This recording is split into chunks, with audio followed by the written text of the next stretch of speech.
बंधु माने आजिरो एही कार्यक्रम को आपण मानको स्वागत। आजिरो एही कार्यक्रमटी कुंभ राशि व्यक्ति विशेष मानक पई बहुत गुरुत्वपूर्ण अटे, कारण एही पवित्र कार्तिक पूर्णिमा ठारू आपणक जीवन रे एक बड़ परिवर्तन हेबाको जाउछि। कारण ग्रह नक्षत्र मानक चलन रे एक बड़ परिवर्तन हेबाको जाउछि। सबुठारु बड़ कथा हेउछि देवगुरु बृहस्पति निजर राशि परिवर्तन करि सारिछन्ति। दीर्घ 12 वर्ष परे गुरु आपणक कुंडलीर षष्ठ भावरे उच्चस्थ होइछन्ति एवं शनिदेव मध्य बक्रीरु मार्गी हेबा पई जाउछन्ति। एहा व्यतीत ग्रह मानकर राजा सूर्यदेव आपणकर अष्टम भावरु बाहरी आपणकर नवम भावरे प्रवेश करिवे। आपणकर भाग्य भावको प्रवेश करिवे। आपणकर नवम भावरे बुधादित्य राजयोगर निर्माण हेबाकु जाउछि, जहा आपणकर भाग्य को प्रबल बनाइबाकु जाउछि। ग्रह मानकर एभली राशि परिवर्तन फलरे आपणक जीवन रे किछि बड़ हेबाकु जाउछि। आपणक जीवन रे जेउ सब समस्या लागि रहितिला से सब खूब शीघ्र दूर हेबाकु जाउछि। पुनर्बार आपणक जीवन को खुशी फेरिबाकु जाउछि। तेबे आसंतु जानिबा एही पवित्र कार्तिक पूर्णिमा परठारु आपणक जीवन रे कोन सबु बड़ परिवर्तन हेबाकु जाउछि। तेबे बंधु माने भिडियोटी रे आगको बढ़िबा पूर्वरु जदि आपणकर मध्य कुंभ राशि होइताय तो भिडियोटी को लाइक करी चैनल टी को सब्सक्राइब करि दियंतु एवं कमेंट बॉक्स रे भक्ति एवं श्रद्धार सहित जय श्री जगन्नाथ जय मां लक्ष्मी निश्चय लिखंतु। तो बंधु माने आसंतु आरंभ करिबा आजिरो एही कार्यक्रम को, जहां आपणकर जन्म राशि तथा चंद्र राशि उपरे आधारित अटे। बंधु माने एही कार्तिक पूर्णिमा ठारू आपणक जीवन रे 5टी बड़ घटना घटिबाकु जाउछि। कारण गुरु आपणकर षष्ठ भावरे प्रवेश करि सारिछन्ति एवं षष्ठ भावरे गुरु उच्चस्थ मध्य अछन्ति। षष्ठ भावटी होइथाय रोग ऋण एवं शत्रुर भाव, समस्त प्रकारर कंपिटिशन भाव। षष्ठ भावटी चाकिरीर भाव मध्य होइथाय, कोर्ट कचेरी माली मकदमार भाव होइथाय। तेणु प्रथम बड़ घटनाटी हेउछि पूर्वरु जदि आपणक उपरे अत्यधिक ऋण करजर भार रहिथिला, जहाको आपण सुझी पारु नथिले, आपण ऋण करजर माया जाल रे फसी रहिथिले, ऋण करजको नै आपण बहुत अधिक समस्या देई गति करुथिले, तेबे गुरुंकर आपणकर षष्ठ भावरे गोचर आपणको ऋण करजरु मुक्ति देबाकु जाउछि। जदि आपण चाकिरी को नै के बहुत समस्या रे अछंती, बहुत चिंताग्रस्त अछंती, जदि चाकिरी रे आपणको प्रमोशन मिली पारु नाही, ऊपर ऑफिसरंकर सपोर्ट आपणको मिली पारु नाही, तो वर्तमान आपण लक्ष्य करिवे जे आपणकर चाकिरी क्षेत्र रे निश्चित भाबरे एक सकारात्मक परिवर्तन हेबो। जदि आपणको पाखरे चाकिरी नथिला तो आपणको खूब शीघ्र चाकिरी प्राप्ति हेबाको जाउछि। तेबे आपण निज तरफरु चेष्टा जारी रखंतु। चाकिरी क्षेत्र रे आपणको प्रमोशन मध्य मिली पारे। चाकिरी क्षेत्र रे आपणको प्रशंसित करे जिवो। आपणकर सीनियर आपणकर बॉस को ठारू आपणको सपोर्ट मिलिबो। आपण आपणकर चाकिरी क्षेत्र रे बहुत अधिक उन्नति एवं प्रगति करबाको जाउछन्ते।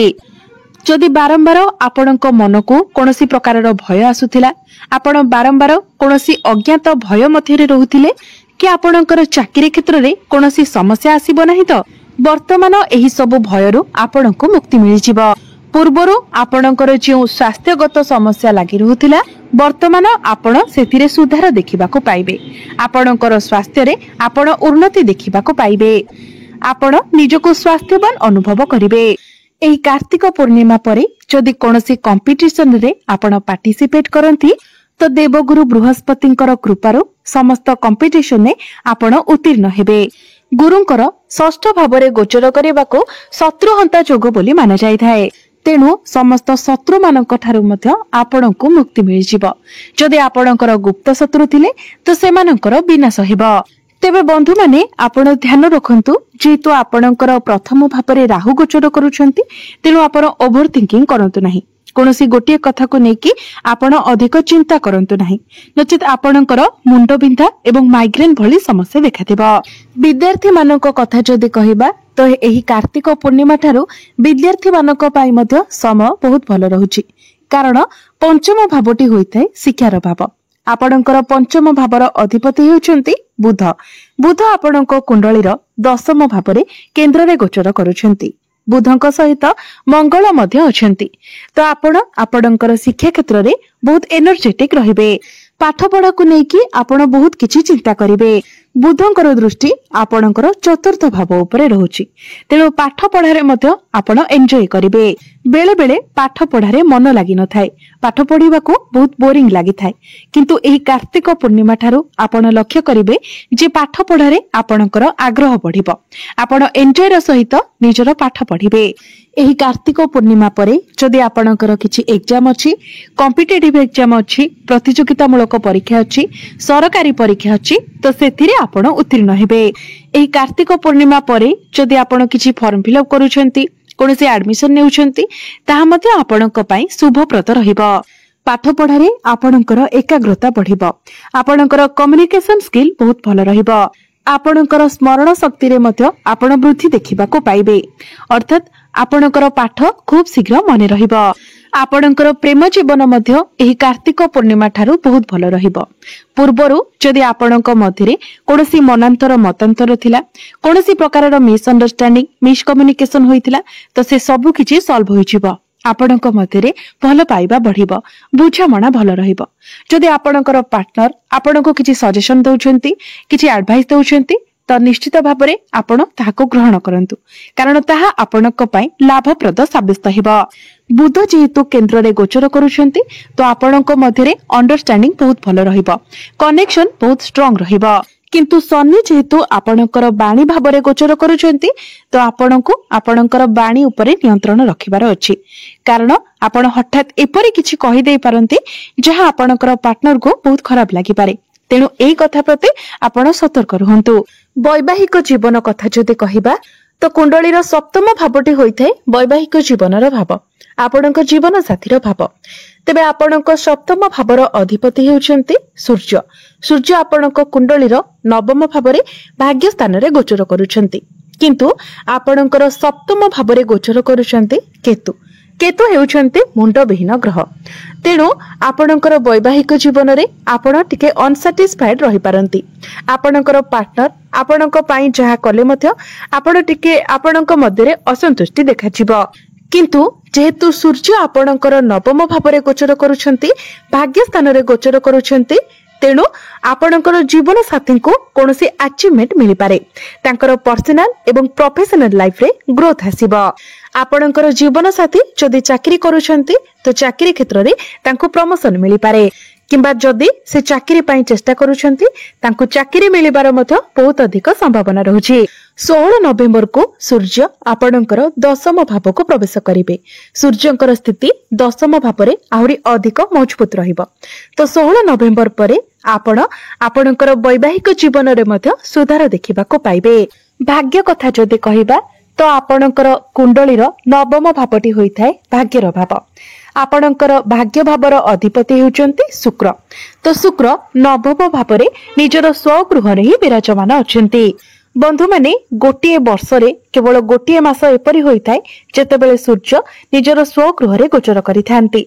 तेबे नवेम्बर मासरे अर्थात एही कार्तिक पूर्णिमा ठारू शुक्र आपणकर नवम भावरे ही गोचर करूछंती। एहार अर्थ हेउछि आपणकर भाग्य एही कार्तिक पूर्णिमा परठारू प्रबल रहिबो। आपण जेउ बे कार्य रे हाथ देबे खूब कम परिश्रम रे आपणको बहुत अधिक सफलता मिलिबो।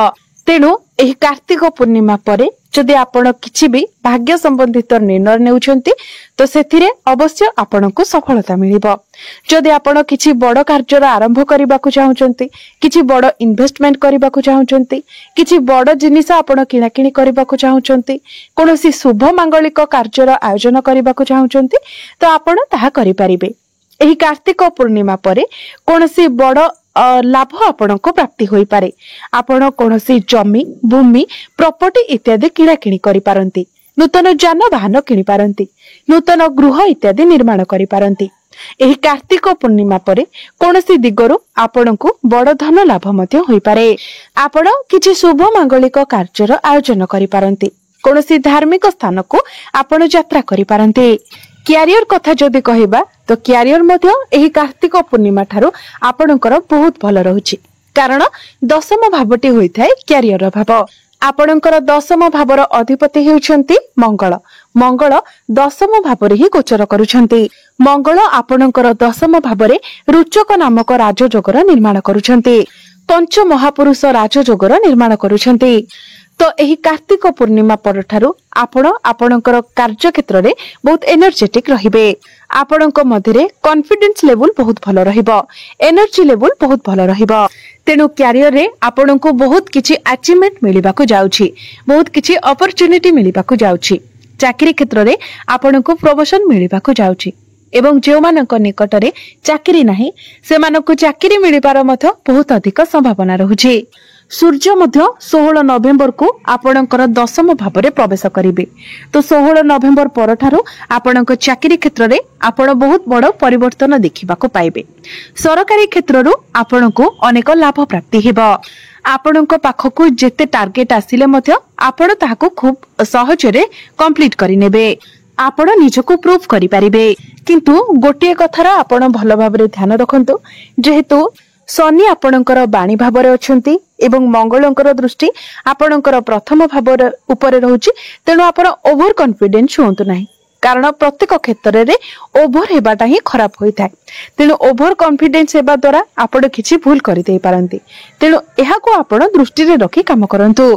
आपणक मध्यरे जेपरि अहंकार न हासे सेति प्रति आपण सब बेले ध्यान रखंतु। जेहेतु आपणकर दशम भावरे बुध एवं मंगल गोचर करुछंती, तो जे माने टेक्निकल लाइन अछंती, कम्युनिकेशन लाइन अछंती, जे माने मार्केटिंग रो काम करुछंती, जदि आपण इंजीनियर अछंती, सर्जन अछंती, जदि आपण आईटी सेक्टर रे अछंती, तो ए सब क्षेत्र रे आपणको बहुत अधिक सफलता मिलिबाको जाउछि। जे माने डिफेंस लाइन रे अछंती, जदि कंस्ट्रक्शन रो काम करुछंती, प्रॉपर्टी डीलिंग रो काम करुछंती, ए सब क्षेत्र रे आपणको बहुत अधिक सफलता मिलिबाको जाउछि। बिजनेस मध्य एही कार्तिक पूर्णिमा ठारो आपणको पई प्रॉफिटेबल रहिबो। आपण आपणकर बिजनेस रे प्रॉफिट देखिबाको पाइबे, ग्रोथ देखिबाको पाइबे। तो कहिबाको गले एही कार्तिक पूर्णिमा ठारो आपणको अनेक क्षेत्र रे सफलता मिलिबाको जाउछि। आपणकर स्वास्थ्य क्षेत्र रे हेउ, शिक्षा क्षेत्र रे हेउ, आपणकर प्रेम जीवन रे हेउ, आपणकर व्यापार वाणिज्य रे हेउ, भाग्य को नै कि हेउ, अनेक क्षेत्र रे आपणको सफलता मिलिबाको जाउछि। किंतु जहा किछिटा अशुभत्व रहुछि सेगुडी को खंडन करिबा पई आपण प्रत्येक दिन शनिंकर बीज मंत्र 108 थर जप करंतु। प्रत्येक दिन आपण हनुमान चालीसार पाठ करंतु। प्रत्येक दिन सकाळू आपण ओम नमः शिवाय मंत्र 108 थर जप करंतु। एवं प्रत्येक दिन आपण उदित सूर्य को तंबा पात्र रे जलार्घ्य अर्पण करंतु। निश्चित भाबरे आपणको अधिक मात्रा रे शुभ फल प्राप्ति हेबा। तो बंधु माने आपणकर जीवन मंगलमय हेउ, एहा ही ईश्वरंक निकटरे